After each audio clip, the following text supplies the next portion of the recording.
Qué bueno que desde la sociedad civil se promuevan y se respalden eventos como este, que nos ayudan a pensar en la forma como vamos a asumir con innovación, con entusiasmo, con todas las energías, las diversas tareas del posconflicto. Si bien esta es una invitación que hacemos desde ONU Habitat y el Gobierno Nacional, agradezco también al tiempo, a Portafolio, a la Fundación Mario Santo Domingo, por la organización y el apoyo a este importante evento. Como bien lo sabe el país y el mundo, hemos puesto una fecha límite para terminar el conflicto con las FARC. Y sin duda es ahora cuando debemos pensar en la preparación de ese posconflicto, cada vez menos eventual y más posible. Y esa reflexión no solo debe hacerse desde el punto de vista militar o judicial o político. Ahora, por ejemplo, hay una discusión sobre si se divulgan, si se publican los 75 puntos que sirvieron de base para el acuerdo que se anunció en La Habana. Ese acuerdo tiene 10 puntos, se leyeron. Cada palabra fue pensada, fue negociada, fue acordada. Y los 75 puntos fueron lo que los abogados discutieron, son la base de ese acuerdo. ¿Y por qué no hemos publicado esos 75 puntos? Porque parte del éxito de este proceso, desde el primer día, ha sido que lo hemos asumido con responsabilidad, con rigor, con método, con organización. No se divulga ningún texto de ningún acuerdo hasta que el acuerdo esté finiquitado, no se puede publicar cuando esté por la mitad o cuando esté en un 90%. ¿Por qué? Porque aprendimos estudiando otros procesos que cualquier vacío, cualquier interpretación dudosa, lo que genera son más problemas. Y por eso hemos sido rigurosos en la aplicación de ese principio, de solamente publicar los acuerdos cuando estén totalmente cerrados. Así lo hicimos con el primer punto, el punto del desarrollo rural, que nos tomó mucho tiempo negociar, y lo publicamos cuando estaba totalmente cerrado. Así lo hicimos con el segundo punto, el tema de la participación política, y lo hicimos cuando estaba totalmente cerrado. Y así lo hicimos en un punto muy importante, que el mundo está comenzando a entender la trascendencia de lo que sería la aplicación de ese punto que tiene que ver con el narcotráfico, con la posibilidad y la eventualidad que las FARC ayuden al Estado a erradicar ese flagelo que tanto daño nos ha hecho, que ha servido de combustible para toda esta violencia que hemos sufrido en Colombia y que está azotando toda la región, todo el continente, y que infortunadamente nos ha convertido desde hace mucho tiempo en el primer exportador de cocaína al mundo. Eso puede tener solución en ese tercer punto. También ese tercer punto lo publicamos cuando estaba totalmente finiquitado. Y este punto fundamental de las víctimas, que tiene que ver con su derecho a la justicia, a la verdad, a la reparación, a la no repetición. Es el punto más importante, yo diría, que de todos los 5 puntos que acordamos negociar. Pues resulta que no hemos terminado el punto. Hay todavía algunos vacíos. Entonces yo no me voy a dejar presionar de los medios, de algunos medios de comunicación o de las propias FARC o de los opositores del proceso para publicar algo que no está totalmente terminado, porque sería una falta de responsabilidad y es romper con una costumbre, con una disciplina que nos impusimos desde el principio. Ese acuerdo va a ser publicado, tengan la seguridad, y muy pronto, apenas terminemos esos poquitos puntos de los 75 que todavía necesitan una precisión. Eso es actuar con responsabilidad, no más. Entonces, lo que quiero decirles es que esto es algo normal dentro de los procesos que estamos nosotros adelantando. Cuando nos acercamos a la hora de la verdad, surgen este tipo de situaciones que hay que ir resolviendo, pero vamos para adelante porque lo que acordamos en La Habana, esos 10 puntos, las bases, es un paso histórico, trascendental, que cumple con los parámetros internacionales, que cumple con nuestra Constitución, que en cierta forma satisface una serie de audiencias que son difíciles de satisfacer al mismo tiempo. La opinión pública internacional, la legislación, la juridicidad internacional, la Corte Penal, nuestra propia Constitución, nuestra propia opinión pública y al mismo tiempo permitir que se logre la paz. Entonces, ahí vamos en el camino correcto, pero repito, parte del éxito de este proceso ha sido que hemos obrado con responsabilidad, con disciplina, con rigor, y no vamos a romper esas reglas ahora que estamos acercándonos al final. De manera que entre todos podemos contribuir a generar las oportunidades y las condiciones necesarias para que la paz sea sostenible, y por eso este evento es tan oportuno. Desde el gobierno, por ejemplo, creemos que seremos una sociedad mucho más pacífica y mucho más tolerante si nos consolidamos como una nación más educada. Nuestro objetivo, nuestro sueño es ser la nación más educada de América Latina y una nación además más equitativa, sin pobreza extrema. Lo que hemos logrado en reducción de pobreza extrema, usted lo conoce, doctor Cataño, en estos últimos años, nos indican que sí es posible erradicar la pobreza extrema del país. Nadie creía que iba a ser posible bajar la pobreza extrema por debajo del 8%. En 5 años logramos de casi 15 a menos del 8%.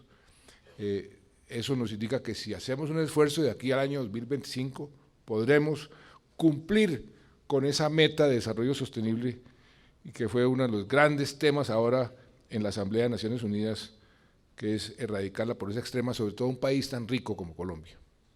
Y estamos trabajando todos para acercarnos a esos objetivos. También creemos que el impulso a la construcción, obras públicas, vivienda, no solo sirve para dinamizar la economía, sino que es una oportunidad para reconstruir el tejido social. Hace unas semanas en el Congreso de Camacol recordé el ejemplo de Alemania.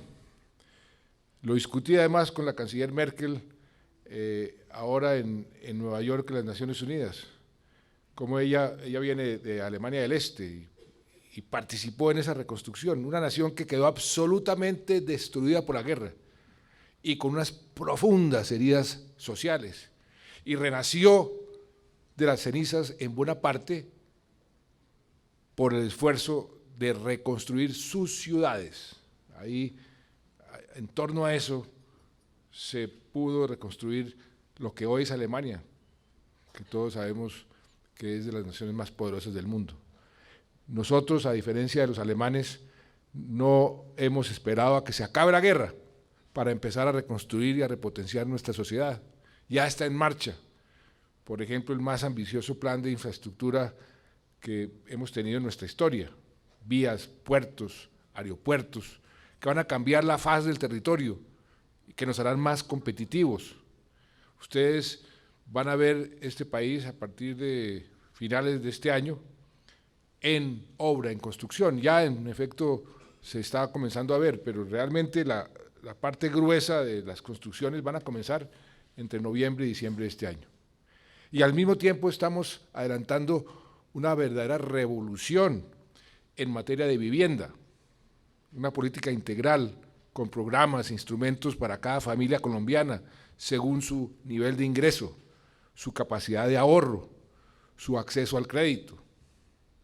En un país como Colombia, donde 3 de cada 4 habitantes viven ya en las ciudades, es vital que pensemos en soluciones urbanas que tengan en cuenta a todos, especialmente a los más pobres y a los más vulnerables, porque eso también es ir construyendo paz, ir construyendo las condiciones para hacer de esta paz una paz sostenible, duradera. En las ciudades no solo confluyen culturas muy variadas, sino también historias de vida marcadas por el horror de la violencia y la búsqueda de un futuro viable y diferente. Las viviendas gratis que prometimos, 100.000, que ya casi entregamos en su totalidad, son ejemplo de ello. ¿Cuántas llevamos, ministro? 94.500 y en diciembre terminamos esas 100.000. Hasta ahora, por cada 100 viviendas que hemos entregado, 65, o sea, el 65% han sido para familias desplazadas por la violencia. Y cada vez que yo voy a entregar una de esas viviendas, a mí se me arruga el corazón, pero al mismo tiempo lloro de emoción, escuchando la historia de vida de esas familias que están siendo beneficiadas. Uno les pregunta, ¿qué le pasó a usted? ¿Por qué está desplazado? ¿Por qué es víctima? Y esas historias son realmente conmovedoras.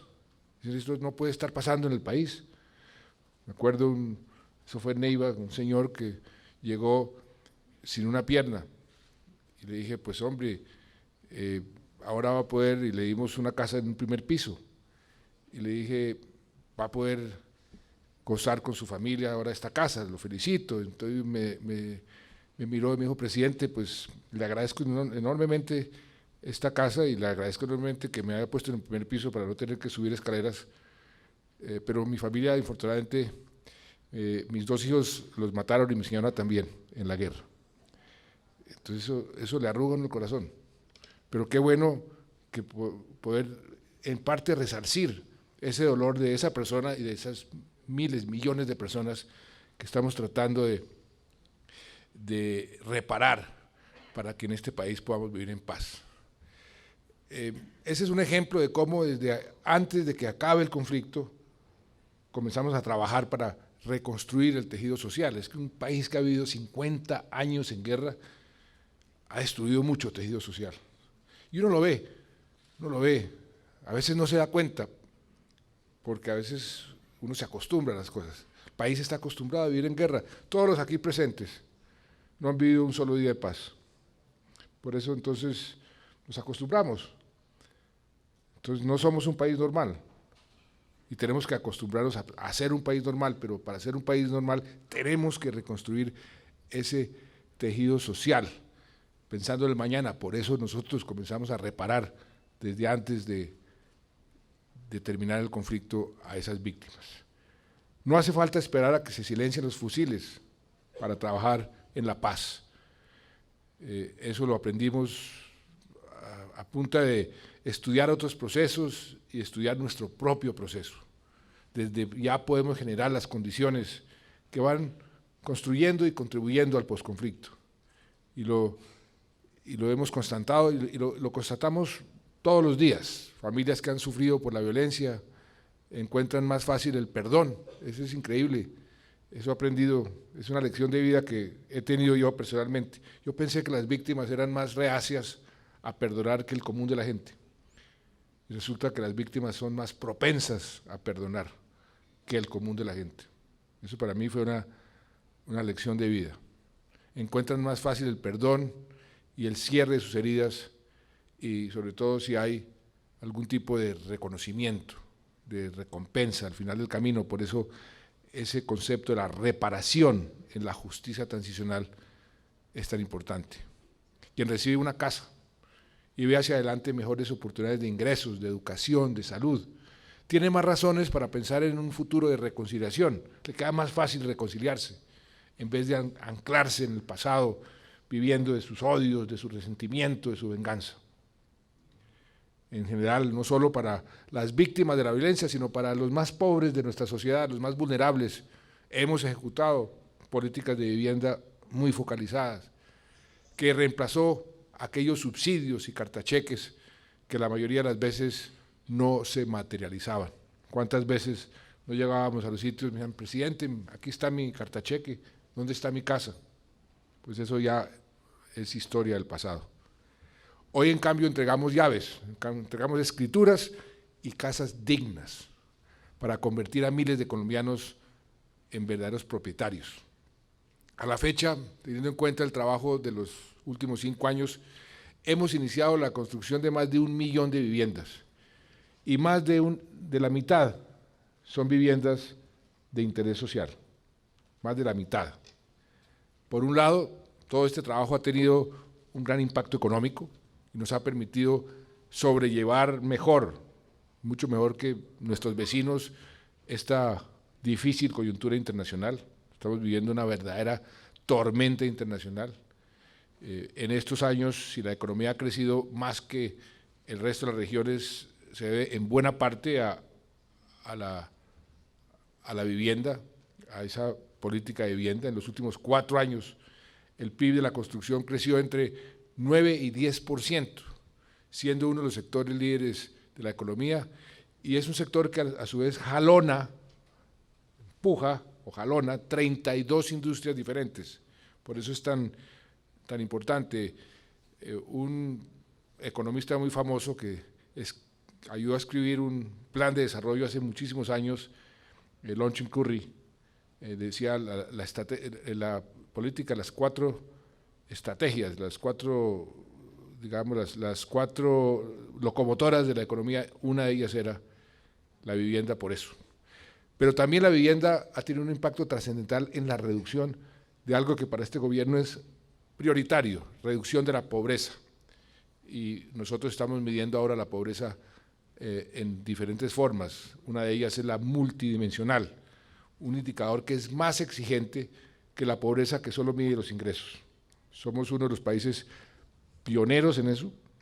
Comenzamos 4 hace 5 años en la Universidad de Oxford.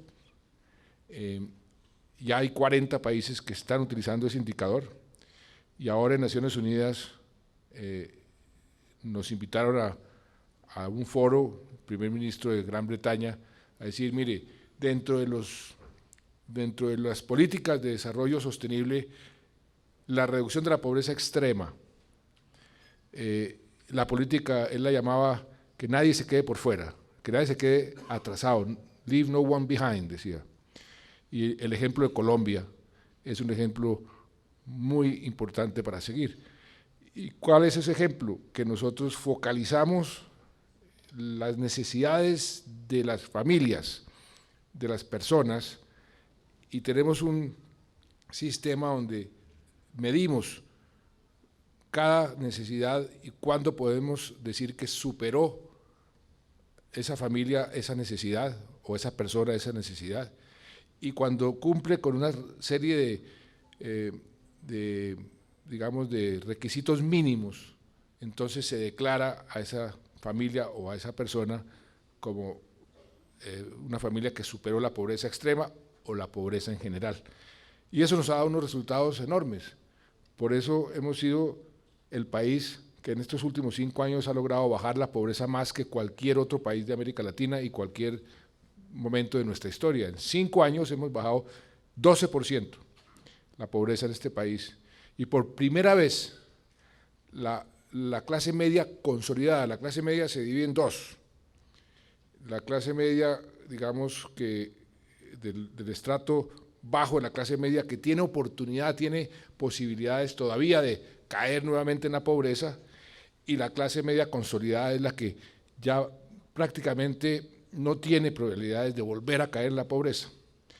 Para cualquier sociedad, consolidar esa clase media, la parte de arriba de la clase media es tal vez la política más exitosa o más productiva desde el punto de vista social.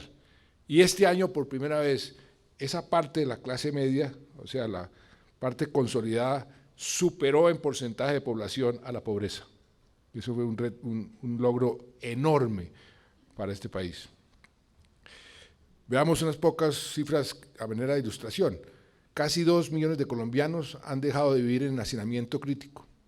Más de 500.000 compatriotas dejaron de vivir en viviendas con materiales precarios y otros 470.000 dejaron de vivir en hogares, por ejemplo, con pisos inadecuados, que es uno de esos factores que medimos. Es así como hemos mejorado las condiciones de vida de cientos de miles de familias colombianas, entre otras cosas, entregándole vivienda digna. Incluso redefinimos la vivienda rural, las viviendas rurales en el campo, ampliando el área mínima para los beneficiarios. Ahora las viviendas que estamos entregando en el campo no tienen 36 metros cuadrados, sino tienen 55 metros cuadrados y son mucho más dignas. ¿Y por qué lo hicimos? Porque en el campo está concentrada todavía más la pobreza y la pobreza extrema. O sea que entre más ayudemos al campo a mejorar su condición de vida, más será el impacto en mejorar la equidad en este país. Y en todo este esfuerzo también hemos querido beneficiar a la clase media. Y ustedes conocen unos programas vigentes en materia de vivienda para la clase media, la Casa Ahorro para hogares que ganan entre 1 y 2 salarios mínimos, o Mi Casa Ya para familias entre 2 y 4 salarios mínimos. De hecho, este último programa, usted me contaba, ministro, ha tenido una especial acogida. En tan solo un mes, cerca de 13.000 colombianos ya han solicitado el subsidio de Mi Casa Ya, lo que ha contribuido a que el segmento de la vivienda de interés social sea el de mayor crecimiento este año. Eso es un indicador positivo. Y lo que viene promete aún más.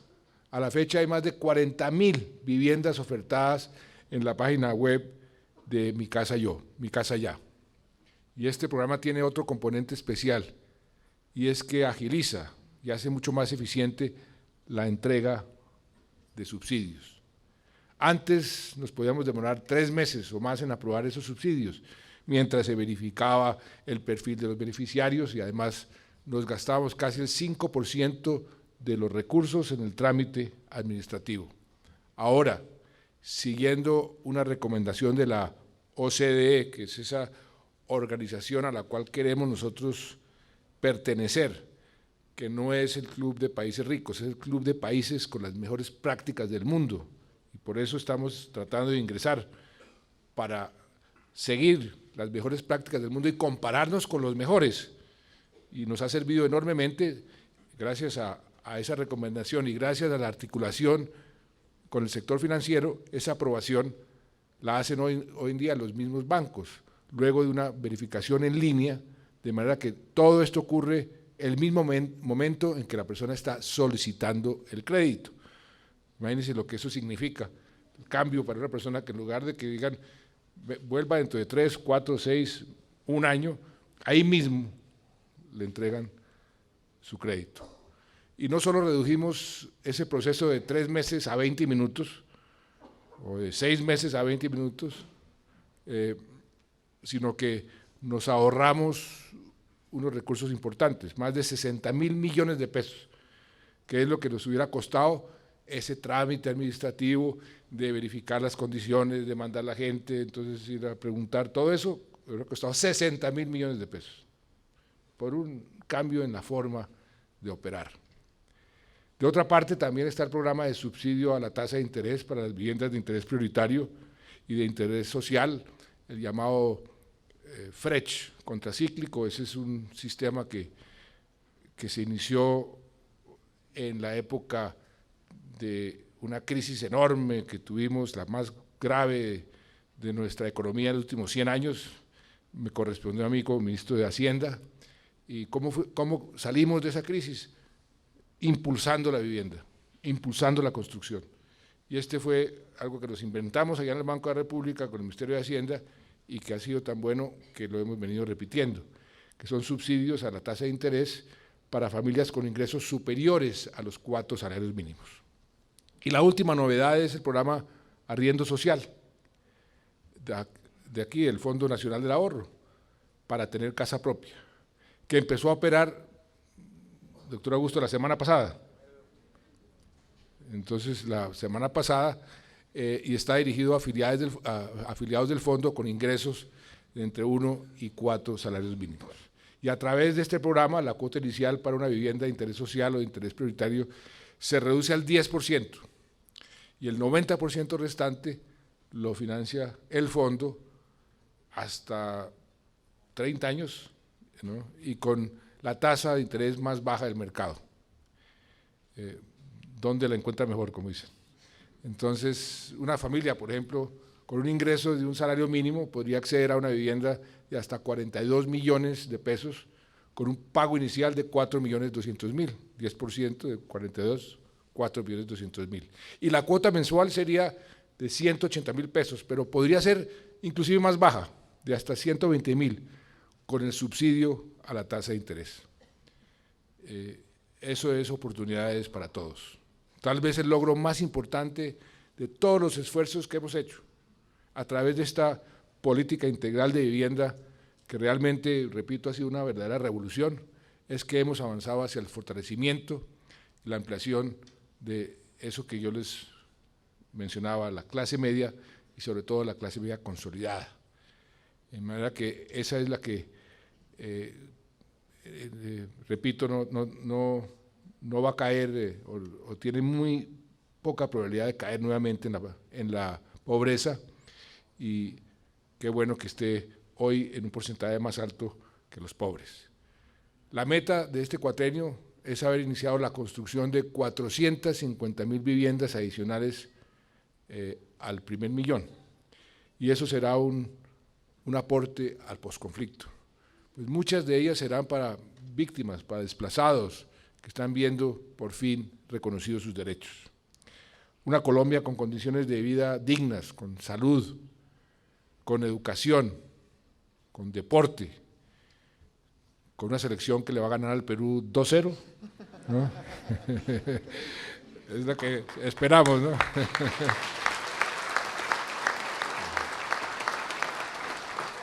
Con recreación, con cultura, donde más ciudadanos tengan casa propia, con unos mínimos de espacio, con acabados, con agua, con alcantarillado.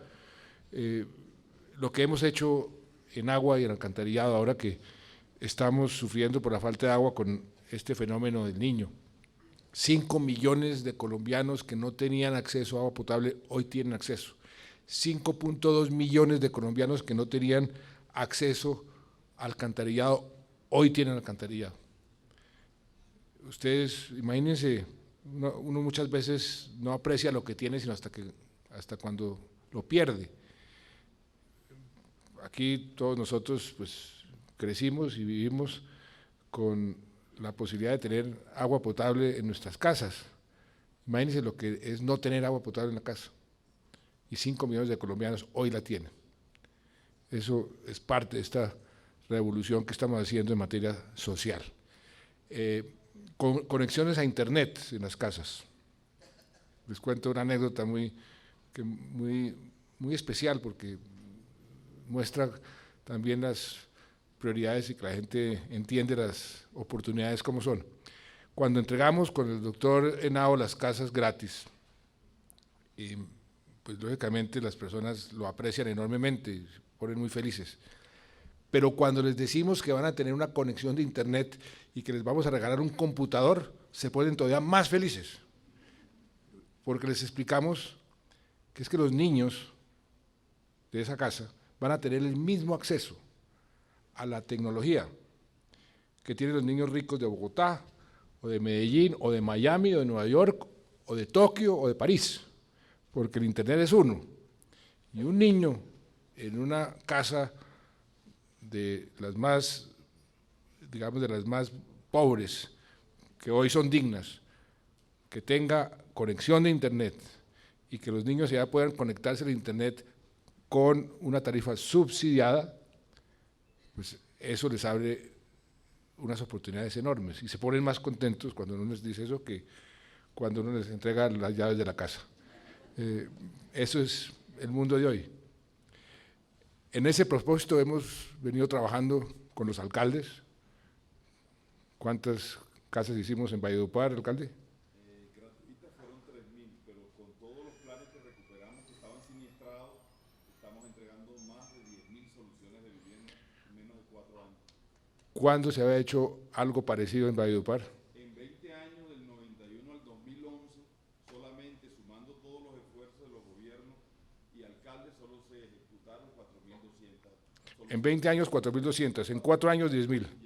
Y no nos pusimos de acuerdo hoy. Pero eso es. Y vamos a seguirlo haciendo con los que lleguen, porque los alcaldes son líderes fundamentales en esta transformación urbana y en esta situación. Quibdó nunca se había entregado casas. En Quibdó no se ha entregado casas. ¿Y cuándo está el acueducto?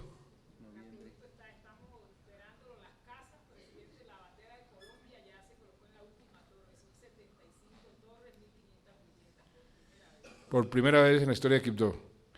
Y lo que más, las casas y el agua. El agua. Gracias, alcaldesa. Y hay que decir que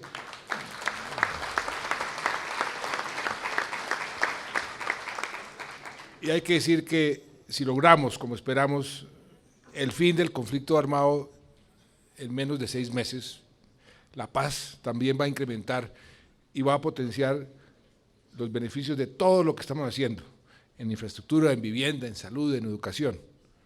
Uno de los ejemplos más destacables de las oportunidades que brinda la paz para el desarrollo de todo, pero en este caso para los proyectos de infraestructura, lo encontramos, por ejemplo, en Sudáfrica, luego de que terminó el apartheid. Nelson Mandela puso en marcha un programa, se llamaba Programa de Reconstrucción y Desarrollo, orientado a corregir los problemas socioeconómicos del país, a reducir las desigualdades a través de proyectos que involucraban de forma activa a la ciudadanía. Y gracias a este programa, entre el año 94 y el año 2001, yo estuve allá en Sudáfrica viendo eso, Sudáfrica construyó 1.1 millones de casas, beneficiando a 5 millones de personas, de algo más de 12 millones que estaban sin vivienda. Se llevó agua potable, acueductos, servicios de energía a millones de sudafricanos que no tenían estos servicios. Y algo muy importante, el programa de obras públicas le dio empleo a más de 240.000 personas durante más de 5 años, en actividades como construcción de vías, instalación de infraestructura de riego, drenaje, acueductos, alcantarillados. Y eso es lo que estamos haciendo ya en Colombia, todavía sin acabar la guerra. Y tendrá mucho más efecto en la reconstrucción del tejido social, por supuesto, si logramos la paz. Porque la paz, no les quepa la menor duda, es la mejor aliada de la justicia social y de la equidad, y la mejor aliada del progreso y del empleo. La paz será, con el aporte de todos, el motor de esa nueva Colombia. Tengan ustedes la seguridad de que si logramos esa paz, le vamos a poder dejar a nuestros hijos, a nuestros nietos, un país normal, un país donde construir estas viviendas, construir un acueducto en Quibdó por primera vez en su historia, o construir 10.000 viviendas en Valledupar, pues se va a volver mucho más fácil. Y estoy seguro que eso lo vamos a lograr. Muchas gracias.